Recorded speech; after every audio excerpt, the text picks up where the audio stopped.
আল্লাহ মালাকুল মাউত কে বলবেন, মালাকুল মাউত কি অবস্থা? বলবে সব শেষ। মাইয়াব্বা, কে বাকি?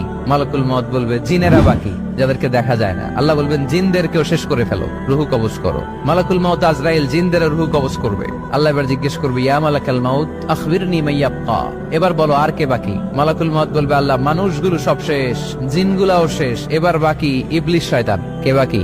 ইবলিসরেও শেষ করো, ইবলিসও শেষ। আল্লাহ আবার জিজ্ঞেস করবেন, ইয়া মালাকাল মাউতি মাইয়াব্বা, আর কে বেঁচে আছে বলো? মালাকুল মাউত বলবে, আল্লাহ আপনার কথা অনুযায়ী পৃথিবীর সব মানুষের রুহু কবজ করলাম, সব জিনদের রুহু কবজ করলাম, ইবলিসের রুহু কবজ করলাম, এখন আছে শুধু ফেরেশতা। আছে কারা? যাও ফেরেশতাদের রুহু কবজ করো। ফেরেশতাদের রুহু কবজ হয়ে যাবে। এবার আল্লাহ জিজ্ঞেস করবেন, ইয়া মালাকাল মাউত আখবিরনি মাইয়াব্বা। মালাকুল মাউত বলবে, আল্লাহ আপনার কথা মতো ধরে ধরে সব শেষ, ফেরেশতাও শেষ, 4 জন ছাড়া। কয়জন ছাড়া? জোরে বলেন, কয়জন ছাড়া? ইসরাফিল, জিব্রাইল, মিকাইল,